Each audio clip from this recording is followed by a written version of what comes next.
Installation po ng tubig natin dito sa farm at kinahaponan nagluto po ako ng pangmalakasang pulutan. Susunduin ko na po dapat yung aking mag-iina sa eskwela. Bigla pong dumating yung mga magkakabit ng nawasa. Ayan, doon po sila sa may daan. Kasalukuyan po nilang tinitiktikan dito sa may parting kalsada.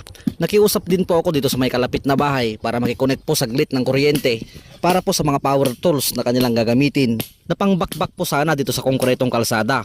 Ang problema di pa po nangangalahati, nasira po ang gamit nilang dala.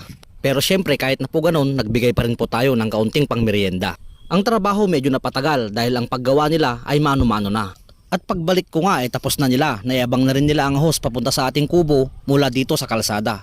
Pagkatapos nga ay nanghuli na ako ng 3 perasong native na manok para naman po sa aming tanghalian. At para na rin po mapagbigyan ang request nila, native na manok na tinola. At pagkatapos nga ng tanghalian, tuloy na naman ang bakbakan. Pinababalang saglit ang kinain, tuloy trabaho agad, straight time kumbaga. Sa totoo lang ay hindi naman po talaga nila trabaho ang mag-install ng mga faucet. Pero dahil nga po nadaan sa magandang usapan, kaya ayun nagkapalagayan. At total, babayaran naman. At ayan na nga sa wakas mga bossing, may tubig na po tayo dito sa farm. At syempre mga bossing, si Bunsong Dragon na naman ang bida. Hindi huyan pare, pero sigurado ako bibingyagan na niya. At hindi pa dyan natatapos ang trabaho. Ngayon naman ay tatabunan namin ang mga hose mula dito sa Manukan papunta ulit ng kalsada. Talagang hindi rin po basta-basta dahil nasa 150 meters ang haba.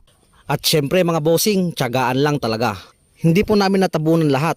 May naiwan pang maliit na parte, pero dahil sa alanganin na po ang oras, itutuloy na lamang kinabukasan. At habang nagpapahinga, sunod ko namang diniskartehan itong nabili ko na laman ng baka. Kaunting tip lang mga bossing sa paghiwa ng laman ng baka.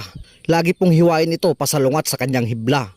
At sa paraang ito, hindi ka na masyadong mahirapan sa usapang palambutan. Hiniwa-hiwa ko ito ng maliliit. Dahil ang didiskartehan natin ngayon mga bossing ay isang Ilocano dish na kung tawagin ay inbaliktad. At dahil nga sa sobrang pagod sa maghapong trabaho, hindi na natin kaya ang matagalang hintayan. At tamang-tama naman sa lulutuin natin ngayon dahil ito ay pangmabilisan. Ang bawang sibuyas at luya sabay-sabay ko nang iginisa. Hinintay ko lamang na mangamoy ang aroma tsaka ko naman ilalagay ang ating hiniwa-hiwang karne ng baka. Sasangkotsahin lang natin ito ng mabilisan tsaka ako naman ito titimplahan ng mga pampalasa. Paminta, asin at MSG na pangdagdag umami. Kung meron kayong patis, wala din naman pong problema. Tansyahan lang din ng hindi mapaalat, isabay nyo na rin sa pagkasangkotsa. At syempre siling haba, hindi po pwedeng mawala. Sabay ilalagay na natin ang pinaghalong apdo at pait ng baka. Hahayaan ko lang itong kumulo sa loob ng 3 minuto. At ito na nga mga bossing, luto na po ang ating napakasarap na inbaliktad. Inbaliktad. First bite. Oh! Isa pa gayam.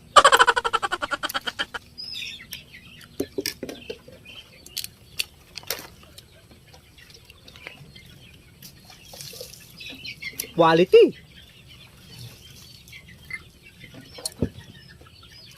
Kampay mga bossing.